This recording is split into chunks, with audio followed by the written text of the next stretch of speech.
अहमद एक बात बताओ, ये किसी के मुंह पे थूक देना ये अच्छा काम है या बुरा काम है? यार साहिल यार सीरियसली तो वो कुल्ली वाली रीसे लाएगा। हाँ, नहीं भाई की दिमागी अपंगता की लेवल देखते हैं ना कि कितना दिमागी अपंग है भाई। हाँ अहमद, ये तो मतलब बुरा काम है। ये बुरा काम तुम्हारे रसूल करते थे। I remember Allah Messenger took some water in the bucket which was in our home used for gathering water out of the well in his mouth and threw it on my face. ऐसे रख सो कुलियां करता था लोगों के मुंह के ऊपर। ये तो ब्रैकेट में लिखा है। अबे वो अच्छा डायरेक्ट वाला बताओ, डायरेक्ट वाला डायरेक्ट बताओ। ये लो ये ले बुखारी की 77 ले आता हूँ यार, एक सेकंड, कोई मसला नहीं है। वो ब्रैकेट में नहीं लिखा वही है, ये लो अब ब्रैकेट खत्म। I remember the prophet took the water from a bucket with his mouth, threw it on my face. ऐसे रख सो खत्म ब्रैकेट। कुलियां करके लोगों के मुंह में फेंकता था यार। इसको तुम लोग नबी मान रहे भाई। यार तेरा नबी जो है आटे के अंदर, तेरा नबी आटे के अंदर थूके फेंकता था। ये ले, जब लोग आटा गूंथते थे, ठीक है, तो डो क्या होता है, कंट्रोल एफ डो, ये देखो, break it. I came to my house. Allah Masjid came, proceed before when I came to my wife. He said, "May Allah so and so you." I said, "It old prophet, what you said." Then he brought out to him dough, and he spat in it. हम वाक और अभिव्यक्ति की स्वतंत्रता के बारे में भारतीय संविधान के अनुच्छेद 19 को जोर समर्थन करते हैं। उदाहरणों, छवियों और संदर्भों सहित यह वीडियो केवल मनोरंजन, सूचना और शैक्षिक उद्देश्यों के लिए प्रदान किया गया है और चैनल किसी भी अवैध गतिविधियों को बढ़ावा या प्रोत्साहित नहीं करता है। हमारा मकसद केवल समाज जागरूक करना है। जय हिंद दोस्तों, अरबों के ज़हनी गुलामों का पूरा अकीदा है उनकी मुकद्दस किताब को डायरेक्ट खालिक कायनात ने अदा फरमाया है और इस किताब में दुनिया भर की हर चीज़ों को खोल खोल कर बताया है।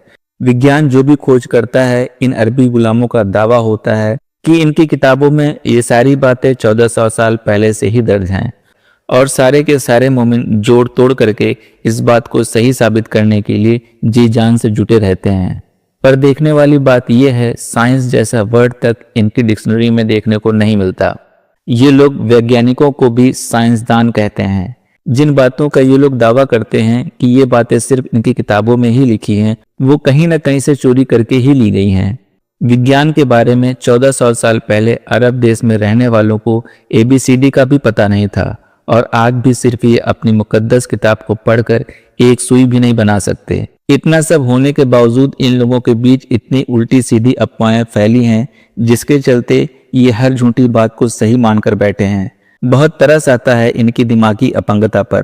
इनकी किताबों में सिर्फ सलवार और तलवार की ही बातें ही घूम घूम कर लिखी गई हैं, जिसे ये लोग विज्ञान की बातें समझते हैं। आइए आज फिर मिलते हैं एक दिमागी अपंग से जिसका कहना है विज्ञान उसकी किताबों में ठूस ठूस कर भरा है। अहमद साहब को ले लेते हैं। हेलो, अस्सलाम वालेकुम। वालेकुम अस्सलाम। जी अहमद साहब, हाँ, अपना तो मुद्दा देंगे, हमारे मुद्दे पे बात करेंगे। मेरा खुद का मुद्दा है। हाँ, तो मेरा आर्ग्यूमेंट ये है कि नबी को 1400 साल पहले कैसे पता चला कि इंसान की जिस्म में 307 हड्डी जॉइंट्स होते हैं। सर ये मैं अकेलूंगा सर साहब, इनका सवाल पूरा हो लेंगे। जी प्लीज। हाँ, तो ये हदीस आपको मिलेगा सही मुस्लिम की 1007 नंबर हदीस, ये है, आप देख लीजिए। बिल्कुल ठीक हो गया। सो आप ये कह रहे हैं कि जिस बंदे ने इंसानों के अंदर नंबर ऑफ जॉइंट्स बता दिए वो नबी होगा? एक्यूरेटली बता दिया तो मतलब ये मिरेकल हो गया। मिरेकल हो गया। और आपको लगता है कि नबी से पहले कभी भी जिंदगी में, नबी से पहले कोई भी और शख्स ऐसा नहीं था कि जो जॉइंट को कैलकुलेट कर सकता? नहीं, 2 लोग था लेकिन वो एक्यूरेट नहीं था। 2 लोग था, वो एक्यूरेट नहीं था। आप कह रहे हैं कि किसी ने जॉइंट्स, नंबर ऑफ जॉइंट्स जो हैं वो कभी किसी ने नहीं बताए थे? बताया था लेकिन उसमें विरोधाभास था। विरोधाभास था। अगर मैं बताऊं आपको कि वो 360 ही बताए थे, तो एक जगह 307 और दूसरी जगह कुछ और नंबर भी बताया है उसने। ओके, मगर 360 बताया ना? हाँ। ओके, तो अगर मोहम्मद से पहले लोग ऑलरेडी बता चुके हैं और कह रहे हैं कि 360 जॉइंट्स हैं ह्यूमन बॉडी के अंदर, तो मोहम्मद ने कोई नई चीज तो बताई नहीं, फिर तो वो ऑलरेडी एक ऐसी चीज थी जो कि ऑलरेडी चल रही थी वहां पे, तो मोहम्मद ने नई बात क्या बताई? फिर तो नबी तो वो है जो जिसने सबसे पहले ये बात बताई, नबी तो वो है जिसने सबसे पहले बताया।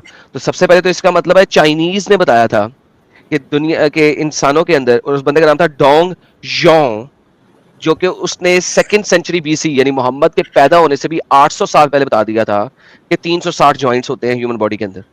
तो फिर जो नबी है वो तो डोंग जीहोशोंग जो है वो बंदा होना चाहिए जो चाइना का है। आप नबी कितने बेवकूफ शख्स हैं कि आपको पता है ये बात, आपने कहा हाँ कुछ लोगों ने पहले बताया हुआ है, और आप मेरे पास मुद्दा लेके आए कि नबी ने कैसे बता दिया और आपको पता है, तो इसका मतलब है कि आप बेवकूफ बनाने आए थे, आपको एक्सपेक्टेशन थी कि मेरे को पता नहीं होगा।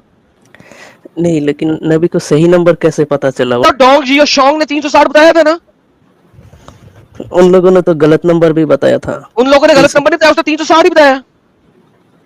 365 भी बताया है। नहीं 365 नहीं बताया, डोंग जीहोशोंग ने 360 बताया था। अच्छा, मुझे थोड़ा सा देखना पड़ेगा। Man you guys are so silly really. Mohammad ने इंसान में हड्डियां कितनी बताई थी? ये तो नहीं पता।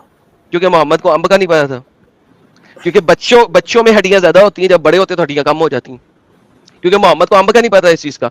ये बात अभी तक साइंटिफिकली पता नहीं लगी थी, क्योंकि बच्चों की ऑटोप्सी करके उनकी हड्डियां काउंट और मुख्तलिफ ईयर्स में उसकी हड्डियां काउंट नहीं निकाला गया था, क्योंकि बच्चों जो इंसानी बॉडी है जब वो पैदा होता है तो उसके अंदर 270 के करीब हड्डियां होती हैं, और वो आहिस्ता आहिस्ता चेंज होती जाती है, और फिर फाइनली जो है वो 206 हड्डियां रह जाती हैं।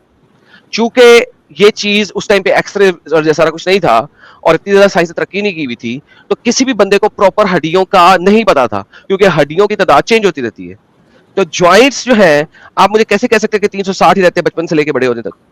मेरे भाई बात यह है कि डोंग जीहोशोंग ने ऑलरेडी बता दिया था कि एक एडल्ट ह्यूमन बॉडी के अंदर 360 जॉइंट्स होते हैं, क्योंकि उसने ऑटोप्सी किया था। ये कोई रॉकेट साइंस नहीं था, एक मुर्दा बॉडी के ऊपर उसको काट के उसकी ऑटोप्सी करके जॉइंट्स आप गिन सकते हैं, 1 2 3 4 5 6 अप टू 360।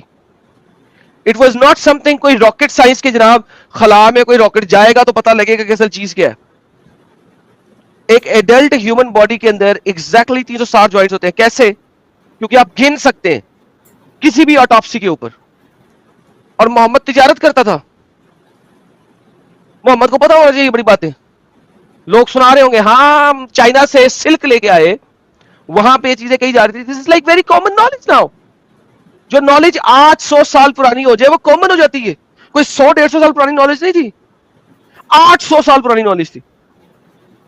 अगर आप मुझे कहो कि 2nd BCE में उसने निकाला और मोहम्मद 1st BCE में पैदा हुआ, तो 100 साल के अंदर कैसे पहुंच गया मोहम्मद तक, फिर भी कुछ सोचने वाली बात है। 800 साल पुरानी इंफॉर्मेशन। उसके अलावा क्या मसला है कि मोहम्मद किसी भी ह्यूमन की ऑटोप्सी करके खुद देख ले कितने जॉइंट्स है? वेरी इजी है, जॉइंट कैलकुलेट करना तो बहुत इजी है। एक इंसान को काट के उसका स्केलेटन निकाल के आप जॉइंट्स गिन सकते हो। What's the problem? इससे नबी कैसे साबित होता है? क्या यार, कोई और नबूवत की चीज लाओ यार, रॉकेट साइंसदान। हाँ जी। हाँ, तो ये जो बुक के बारे में आपने बताया, ये वो डोंग की मरने की, मतलब जी होंग डोंग, उसकी मरने की 500 साल बाद लिखी गई थी। तो नहीं, उसने खुद लिखी थी, उसने खुद लिखी थी और बताया था। और मोहम्मद वैसे भी 800 साल बाद पैदा हो रहा। अव्वल तो तुमने 500 साल की कहानी डाली है, चलो 500 साल बाद लिखी गई थी, उसके भी 300 साल बाद मोहम्मद पैदा हो रहा है। और भाई ये कोई रॉकेट साइंस नहीं है, इसी को समझने की कोशिश करो। किसी भी ह्यूमन को काट के उसमें ग्रीक फिलोसफर्स ने निकाला, इंडियन स्कॉलर्स ने निकाला, लाइक 3600 चीजें अगर आप सर्च करोगे तो आपको मिल जाएगा। मुझे बताओ, क्या मोहम्मद ने इस निजाम शमसी के 8 प्लैनेट्स के बारे में कुछ बताया? वो मुश्किल काम था, बताया मोहम्मद ने? नहीं। क्यों? क्योंकि उसके लिए आप स्पेस में जाते तो पता लगता, या आप ज़ोरास्ट्रियन होते तो पता लगता। ज़ोरास्ट्रियंस को पता था, मतलब उस टाइम के लोगों को तो प्लेनेट का नॉलेज नहीं है ना, बिल्कुल नॉलेज था। मोहम्मद को नहीं था, दुनिया को था। आप आपकी बात साबित कर सकते हैं। अगर मैं साबित कर दूं, अभी कभी इस्लाम छोड़ोगे? नहीं, मैं ये मान लूंगा कि नबी ने नहीं, फिर मैं क्यों बताऊं? मुझे वो मुद्दा दो जिसपे तुम इस्लाम छोड़ोगे, वो बताता हूँ। आप मतलब नबी और अल्लाह को गलत तुम साबित इंडिया कर से हो दो। पाकिस्तान से हो? बांग्लादेश। बांग्लादेश से हो, तो इंडिया के पार्ट हो ना बेसिकली, बाद में हाँ। बांग्लादेशी हो गए। तुम्हारे इंडियन रीजन में इन सैयारों के नाम अरसे दराज से पड़े हुए।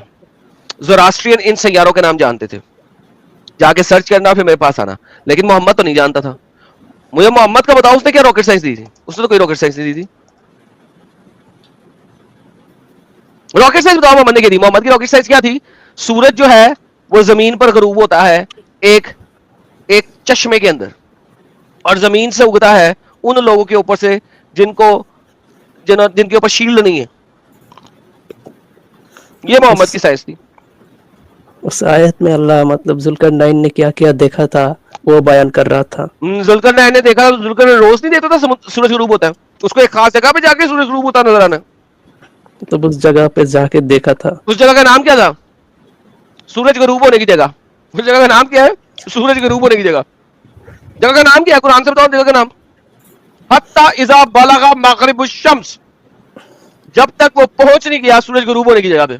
जगह का नाम ही है सूरज गरूब होने की जगह। क्या आप अल्लाह को गलत साबित कर सकते हो? अभी तो कर दी है। जिस अल्लाह को ये नहीं पता कि सूरज गरूब होने की जगह ही नहीं है कुरान में, ये तो बस वो कहानियां सुना रहा था इसलिए। तो अल्लाह ही कहानियां सुना रहा था ना। यहूदी ने पूछा था नबी से, मतलब यहूदी ने नबी। पूछा था कि जुल्करनैन कौन है, तो मोहम्मद ने कहानी दे दी। जुल्करनैन को बंदा है जो पहुंचा सूरज गरूब होने की जगह तक। उसने देखा सूरज गरूब होते हैं पानी के अंदर। फिर वो एक और सफर किया उसने, फिर वो एक और जगह गया, हत्ता इज़ा बलगा मशरिकुश शम्स, जब तक वो पहुंच नहीं गया सूरज के तलू होने की जगह। अब मुझे बता, सूरज के तलू होने की जगह कैसे पहुंच गया वो? दुनिया में कौन सी जगह जहां पे सूरज तलू होता है? अल्लाह ने किया होगा कोई मौजज़ा। मौजा किया होगा, जमीन से सूरज उगाया। सूरज जमीन से कितना बड़ा है? मतलब दिखाया था उसको कि सूरज सूरज जमीन से कितना बड़ा है? ये दिखाया था, बस इल्यूशन सूरज था जमीन ये। से कितना बड़ा है? 13 लाख क्या बोलते हैं मतलब 13 लाख गुना। 13 लाख हाँ यही 13 मैं लाख बोलना गुना चाह रहा बड़ा था। है। तो ये जुल्करनैन सूरज तलू होने की जगह तक कैसे पहुंच गया? वो इल्यूशन था बस। इल्यूजन था। सूरज का तलू होना इल्यूजन था। अल्लाह ने बस ये दिखाया था उसको। अहमद, बेटा बात ये बच्चे, बेवकूफी की इंतहा कोई नहीं होती।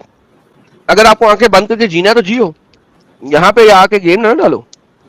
ये देखो आपके हिसाब से क्या लिखा हुआ है, हत्ता इज़ा बलगा मतलब शम्स, जब तक वो पहुंच नहीं गया सूरज निकलने की जगह पर। पाया इसको निकलता है एक कौम पर। जब तक वो सूरज निकलने की जगह पे नहीं पहुंचा और वहां पर उसने एक कौम को पाया कि उसके लिए सूरज से बचने के लिए कोई जगह ही नहीं थी। बच्चे वाली बातें यार, 5वीं जमात के बच्चे को कहानी सुना रहे हो। सूरज तलू होने की जगह कौन सी है? तुम्हारे इलाके में सूरज तलू नहीं होता?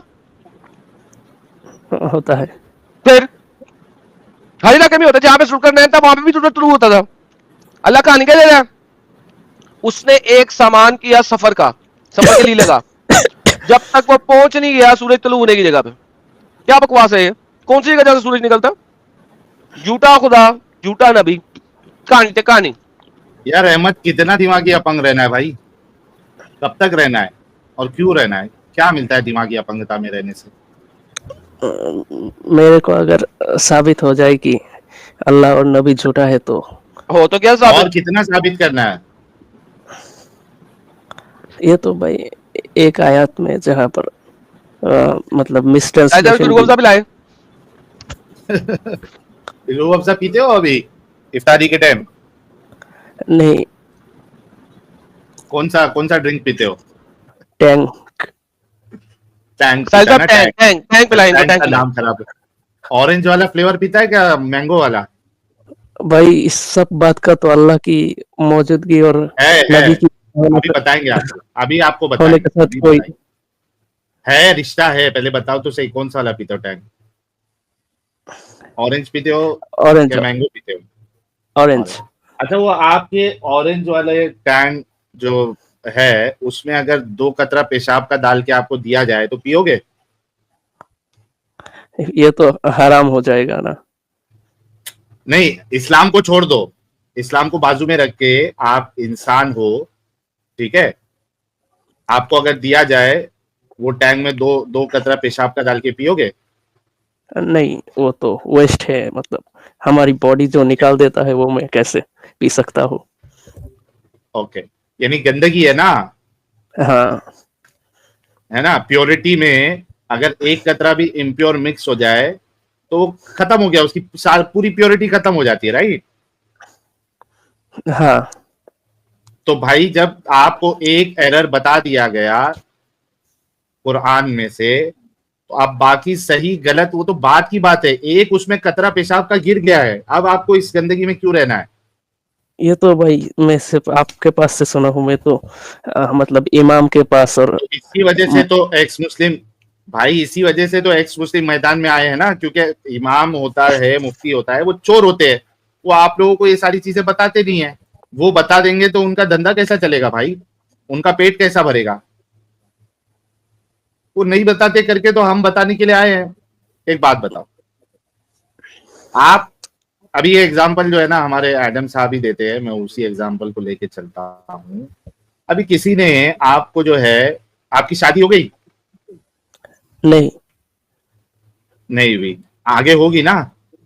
हाँ ओके, आपकी शादी हो गई और आपको किसी आपके दुश्मन ने बताया कि आपकी बीवी जो है वो किसी और के साथ डिंगी डिंगी कर रही है, और उसने आपको प्रूफ भी दे दिया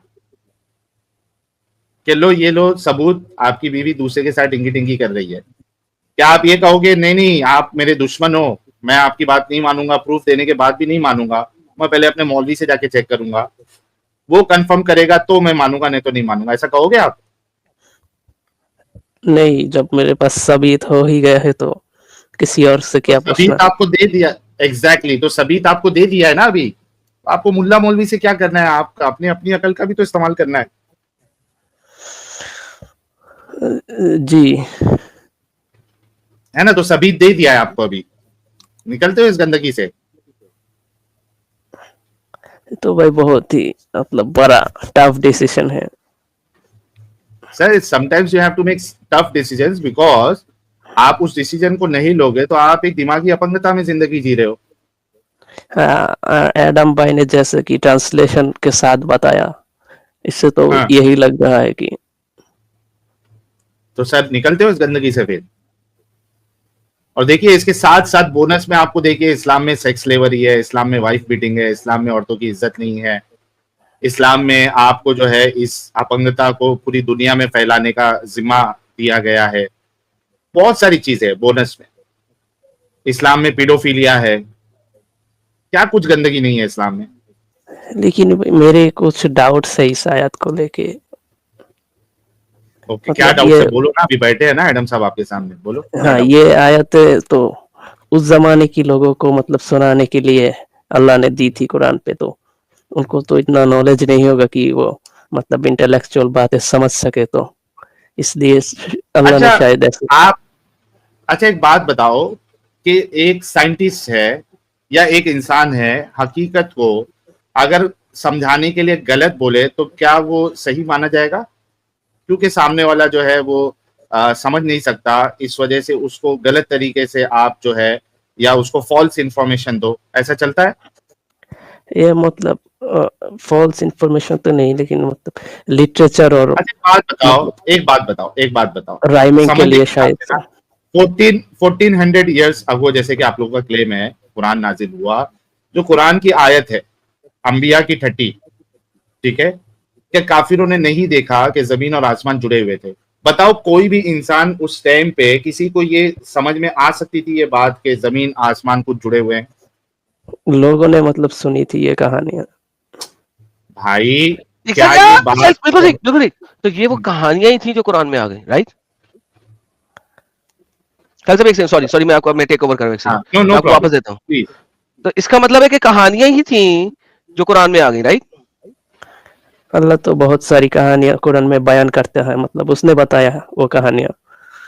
लेकिन वो अल्लाह कहानियां ने तुमने कहा ना पहले से आपका थी। क्राइटेरिया, और इनका क्राइटेरिया था कि वो समझ में आना चाहिए। हाँ, वो कहानियां पहले से थी। अब ये देखो आपका अल्लाह क्या करता है, मैं आपको दिखाने लगा हूं। वो एग्री कर रहा है कि पहले से कहानियां थी और मोहम्मद वही कहानियां बता रहा है। ये देखो अल्लाह क्या कहता है, and among them are those who abuse prophet से he is just an ear, कि तू सिर्फ एक कान है। और बाज़ लोग ऐसे बदगोई करते हैं, नबी कहते हैं ये तो सिर्फ एक कान है, तो कह दो ये कान है तुम्हारे भले के वास्ते, यकीन रखता है अल्लाह पे, मान लगता है कि मोहम्मद एक कान है जो कि अच्छी अच्छी कहानियां बस देता है, जो कहानियां पहले से मौजूद है। कुरान में कोई ऐसी बात नहीं है जो कुरान से पहले ना हो, और हदीस में कोई ऐसी बात नहीं है जो हदीस से पहले ना हो। मोहम्मद ने कोई नई बात नहीं की। ये आपकी ये स्टेटमेंट कुरान के मुताबिक है भाईजान, इसी वजह से को छोड़ दो, कोई नई बात है ही नहीं इसमें। पुराने जमाने की कहानियां दे दे के, कुछ लेजेंड्स पकड़ के, कुछ सच्ची कुछ झूठी, दोनों को मिक्स एंड मैच करके आपको कुरान दे दिया गया भाई। यार देखो अहमद भाई, मोमिन होने के लिए आपको दिमागी अपंग होना पड़ेगा। क्या आपको दिमागी अपंग रहना है? नहीं रहना। आपके रसूलुल्लाह कहते हैं कि काला कुत्ता जो है वो शैतान होता है। आप भी मानते हो इस बात को कि जो काले कुत्ते होते हैं वो शैतान है, वो कुत्ते नहीं है? नहीं, ये तो काला कुत्ता तो जानवर होता है। नहीं, आपके रसूल कह रहे हैं शैतान होता है वो। ये देखिए, the black dog is a devil. आपको मुसलमान होने के लिए दिमागी अपंग और अंधविश्वासी होना पड़ेगा, और आपको दिमागी अपंग रहना है। ये देखो, ये क्या है, ये किस तरीके का फालतू स्टेटमेंट है कि काले कुत्ते जो है वो शैतान होते हैं। मतलब जैसे अल्लाह सूरह नास पे बोल रहा था कि साहिल साहब सफेद कुत्ता शैतान क्यों नहीं होता? हाँ।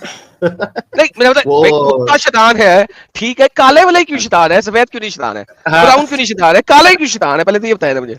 रेसिज्म है। ये इसका जवाब मेरे पास है। तो अल्लाह जैसे सूरह नास पे बता रहा था कि जिन भी शैतान हो सकता है और इंसान भी शैतान हो सकता है। नहीं बता रहा अल्लाह ये। इंसान शैतान हो सकता है, कहाँ बताया अल्लाह ने? सूरह नास की मतलब तफसीर में लिखा है। कुल औज़ बि रब्बिन, तफसीर में तो लिखा हुआ है कि तफसीर में ये लिखा ही नहीं हुआ कि इंसान भी जिन होता है। हाँ। ये लिखा हुआ है कि जिन इंसानी सूरत धारण कर सकता है, वो इच्छाधारी नाग की तरह आ सकता है। ये नहीं लिखा हुआ कि इंसान भी जिन होता है। तो अपनी स्टेटमेंट सही करें। यहाँ पे जिन तो जो है, हाँ। जिन जो है वो इच्छाधारी नाग है। इंडिया के अंदर हमारे पास एक पुराने जमाने की लेजेंड्स चलती हैं साहिल साहब। हाँ, इंडिया में लेजेंड्स है ना, वो लेजेंड फेरी टेल लेजेंड्स, इच्छाधारी नाग की लेजेंड है ना, कि जब नाग अगर 100 साल जी ले तो वो इच्छाधारी हो जाता है और अपनी मर्जी से फीमेल की शक्ल धारण करके आ जाता है। ये एक लेजेंड है, फोक टेल है, राइट? इच्छाधारी नागिन। हाँ, तो ये इस्लाम के अंदर जो जिन है ना सर, वो इच्छाधारी नागिन है। जब मर्जी जोन सी मर्जी शेप ले सकता है, छिपकली बन सकता है, कुत्ता बन सकता है, इंसान बन सकता है। That's what jinn is. हाँ, लेकिन यहाँ पे तो मतलब दी ब्लैक डॉग लिखा है, मतलब उसको स्पेसिफाई करके बोला गया है कि नहीं सर, ब्लैक डॉग लिखा हुआ है यहाँ पे। देखिए आप इंग्लिश ट्रांसलेशन में देखिए सर, इंग्लिश ट्रांसलेशन में अरबी को पढ़ लें, आपको पता लग जाएगा। कल्ब, अस्वद कल्ब, जो काला कुत्ता है। दूसरी वाली जो हदीस है कि पहले सारी चीजें दिखा दूंगा, सूरत में सिस्टम पे नहीं बैठा हुआ, क्योंकि मोहम्मद ने कहा सारे काले कुत्ते मार दो, सारे काले कुत्ते मार दो। हाँ, kill all the black dogs. बता देता हूँ सर, सुन्ना.com पे लिखें किल ब्लैक डॉग्स, तो हर काले कुत्ते को मरवा दिया था। और आपके जितने भी ये स्कॉलर्स हैं जो कहते हैं कि मैं सगे मदीना बनने की कोशिश करते हैं, मदीने का कुत्ता बनने की कोशिश करते हैं, लोगों को तो मोहम्मद ने मरवा दिया था। मोहम्मद ने शुरू में कहा था कुत्ते सारे मार दो, ठीक है। फिर लोगों ने कहा भाई हमारे पास तो प्रोटेक्शन वाले कुत्ते भी हैं, शिकार के कुत्ते भी हैं, फिर क्या करें? फिर मोहम्मद ने कहा अच्छा तो शिकार के लिए मुंह ना मारो। फिर मोहम्मद को फिर काले कुत्ते भौंकते थे मोहम्मद पे, तो मोहम्मद ने कहा अच्छा काले सारे काट दो, काले कुत्ते शैतान है। मोहम्मद इंतहाई यार 2 नंबर इंसान था यार। The Prophet of Allah ordered to kill dogs, and we were even killing a dog which a woman brought with her from the desert. Afterwards, he forbade to kill them, saying, "Confine yourselves to type which is black." There you go. अब दी खत्म हो गया, सारे पहले मार दो। तो मदीने की गली से सारे कुत्ते मार दिए। जितने भी आपके जो स्कॉलर्स हैं जो कहते हैं हम मदीने के गली के कुत्ते होते, जो अगर पहले 1 साल में होते ना तो मर गए होते। वो अगर सहरा से कोई औरत आके अपना कुत्ते के साथ उसका कुत्ता ना मरता और वो अगर कहती कि भैया तो मेरा तो प्रोटेक्शन का कुत्ता है, तो मोहम्मद उस वक्त तक तो जितने भी तमाम तुम्हारे जितने भी स्कॉलर्स हैं जो अपने आप को सगे मदीना कहते हैं, मदीना की गली कुत्ता कहते हैं, वो तो मार दिए थे मोहम्मद ने। और वैसे भी जितने काले हैं कालों में शुमार होते, ब्राउन में शुमार ही ना होते। अफ्रीकन कुत्ते तो सारे मार दिए मोहम्मद ने। ये अफ्रीकन जितने भी इस्लाम कबूल करे हैं, ये अगर मदीने की गली के कुत्ते होते तो सारे मर गए होते। और देखिए, ये देखिए कितनी नफरत थी रसूलुल्लाह को कुत्तों से। कहते हैं Abdullah bin Mughaffal reported the prophet as saying were dogs not a species of creature, I should command that they all be killed, but kill every pure black one. लो भाई, ये देखिए, but kill those that are all black. तो इन हदीसों का मतलब number में note कर लिया हो, इसका चेन ऑफ नरेशन में चेक करूंगा। चल मैं दोबारा अरे पूछता इधर हूँ है ना कि भाई ये हसन, सारी ये सही हसन सही मुस्लिम, सही बुखारी और सारे सियासत के सही। अंदर है। लेकिन मेरा मुझे जवाब था, अपनी बीवी से करना होगा शादी के बाद, पहले मौलवी से पूछेगा कैसे करना, नहीं तो फिर जब लिखा हुआ सही हदीस है तो तूने मौलवी से जाके आंबले नहीं पूछने? नहीं, कुछ सही में भी मतलब सही में भी कुछ गलत उसमें होती है यार, क्या है यार 2 नंबरी है अहमद। अहमद यार चेन ऑफ बेवकूफी की नरेशन इंतहा में, होती है यार। ये दारुस्सलाम वाली हदीस में यार बुखारी में है, सब जगह पे है, सही है तो सही है, सब जगह पे सही है। ये सियासत में भरा पड़ा है, माल भरा पड़ा है। साहिल सब स्क्रॉल कर ले, बुखारी की दिखा दें, बुखारी में भी है ये, मुस्लिम में दिखा दें, मुस्लिम में भी है। पहली जो मैं दिखा रहा था मुस्लिम की दिखा रहा था, ये इधर है ना मुस्लिम की, the black dog is a devil. लो फिर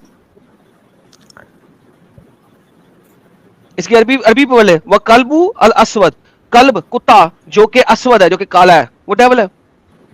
ये दी तो उन्होंने एम ही डाल दिया बीच में अंग्रेजी की सेंटेंस बनाने के लिए। अरबी में पढ़ो ना, वह कल्बू अल असवद, जो काले रंग का कुत्ता है वो डेविल है। आगे चले साहब और दिखाएं, मुस्लिम भी, बुखारी भी, सब जगह पे है। The black black dog dog is is शैतान, द ब्लैक डॉग इज शैतान। हर जगह पे है भाई, किस किस को रिजेक्ट करोगे? नबी ने बोला है। नबी ने बोला तो सच है, राइट? तो सारा शैतान जो है वो काला कुत्ता है, ऐथे रखसू, नबी ने बोला तो सच है। तो आप बताओ कि आप ये मानते हो काले कुत्ते जो है वो शैतान होते हैं, काले कुत्तों को मार देना चाहिए? अहमद एक बात बताओ, ये किसी के मुंह पे थूक देना ये अच्छा काम है या बुरा काम है? यार साहिल यार सीरियसली तो वो कुल्ली वाली रीसे लाएगा। हाँ, नहीं भाई की दिमागी अपंगता की लेवल देखते हैं ना कि कितना दिमागी अपंग है भाई। हाँ अहमद, ये तो मतलब बुरा काम है। ये बुरा काम तुम्हारे रसूल करते थे। I remember Allah Messenger took some water in the bucket which was in our home, used for gathering water out of the well, in his mouth and threw it on my face. ऐथे रखसू, कुलियां करता था लोगों के मुंह के ऊपर। ये तो bracket में लिखा है। अबे वो अच्छा डायरेक्ट वाला बताओ, डायरेक्ट वाला Direct बताओ। ये लो बुखारी की 77 ले आता हूँ यार, एक सेकंड, कोई मसला नहीं है। वो ब्रैकेट में नहीं लिखा वही है, ये लो। अब ब्रैकेट खत्म। I remember the prophet took the water from a bucket with his mouth, threw it on my face. ऐथे रखसू, खत्म ब्रैकेट। कुलियां करके लोगों के मुंह में फेंकता था यार। इसको तुम लोग नबी मान रहे भाई। तो वैसे तो मौलवी लोग क्या? तो मतलब अरे नूरानी मौलवी छोड़। यार तेरा नबी जो है आटे के बोला अंदर, भाई। तेरा नबी आटे के अंदर थूके थूक फेंकता देता था। था। ये ले, जब लोग आटा गूंथते थे, ठीक है, तो डो क्या होता है, कंट्रोल एफ डो, ये देखो, break it, I came to my house, Allah Messenger came, proceed before, when I came to my wife, he said, may Allah so and so you, I said, he told prophet what you said, then he brought out to him dough and he spat in it and invoke Allah's blessing. आटा, रोटी बिठाने वाला आटा जब मोहम्मद के पास लाया गया, उसने उसके अंदर किया आथू, फिर आटे को गूंथ के रोटियां बना दी। एडम साहब सिर्फ आटे तक सीमित नहीं थे, उस सालन के बर्तन पे भी थूका है रसूलुल्लाह ने। हाँ लेकिन पहले हम ये देख लेना, पहले बिल्कुल आप सही कह रहे हैं। Then he proceeded towards our earthen where meat was and spat in it. ऊपर वही लाइन, ये जो डो की बात है ना। हाँ देखो, बिल्कुल। Then he proceeded towards the earthware meat pot and spat in it and invoke Allah blessing. So पहले तो आटा थूक के उसके ऊपर रोटी बनाई, फिर उसके ऊपर खाने के बर्तन में भी थूक दिया, उसके बाद मुसलमानों को कहा लो भी मेरी थूक वाला सालन और मेरी थूक वाली रोटी खाओ। थूकने वाला नबी यार, थूकने वाला नबी। गंदी चीज है यार। बरकत के लिए थूक के ही बरकत दी जाती है क्या? कुछ दूसरा तरीका नहीं था? आपके नबी का नाम होना चाहिए थूक नबी। हाँ, थूकने वाला नबी। ये हम नहीं कह रहे, ये तुम्हारे सामने बाकायदा हम दलील दे रहे हैं। बुखारी की हदीस है। ये सब तो मैंने पहली बार देख रहा हूँ। तो इसी वजह से तो बताया ना भाई कि तुम्हारे मुल्ला मौलवी जो है ना, तुम लोगों को बेवकूफ बना के रखना चाहते हो, नहीं बताते। फिर तेरा नबी जब लोगों को पानी पिलाता था ना, तो उस पानी में पहले कुल्लियां करता था, फिर पानी पिलाता था, पता है? वो जग लेके आया था मोहम्मद के पास, मोहम्मद उसमें से पानी मुंह में डालता था, उसको कुल्ली करता था, कुल्ली पुछ, और उस कुल्ली करने के बाद लोगों को पिलाया था, लो जी पी लो, ये लो पकड़ो। ये भी बुखारी की हदीस है। The prophet asked for a tumbler, jug होता है, containing water, washed both of his hand, उसके अंदर अपने दोनों हाथ धोए, हाँ हाथों को धोया, टट्टी करके आया था, हाथ धोए उसके अंदर, एंड फेस, मुंह धोया, इन इट, भाई and then through mouth full of water, फिर अपने मुंह में पानी लिया, मुंह को कुल्ली कर in the tumbler and said to both of us, drink from the tumbler, ऐथे रखसू। पहले उसके अंदर अपने टट्टी वाले हाथ धोए, फिर अपना सेहरा की मट्टी वाला मुंह धोया, मुंह धोने के बाद उसका मुंह में लेके कुल्ली की, कुल्ली करके उसको लोगों दिया, लो जी पी लो। क्या नबी भाई है तेरा? मेरा तरबियत खराब हो रहा है भाई। सर मेरा भी हो रहा है पढ़ के, उल्टी आ रही है, उल्टी आ रही है ये पढ़ के। लेकिन ये अहमद अभी भाई भी भाग गए, मौलवी के पास जाएगा और उससे पूछेगा। अहमद भाई भाग गए यार। तो देखा दोस्तों, यही है असली इस्लाम। आपने अभी तक हमारे चैनल को सब्सक्राइब नहीं किया है तो प्लीज़ कर लें, साथ में बेल बटन भी दबा दें, जिससे हमारी आने वाली वीडियो लगातार आप तक पहुंचती रहे। हम आगे भी इसी तरह इस्लामिक कल्ट को आपके सामने पेश करते रहेंगे। वीडियो अच्छा लगा हो तो लाइक, शेयर और कमेंट जरूर करें। इस्लामिक कल्ट से बचें, अपना ख्याल रखें। जय हिंद, वंदे मातरम।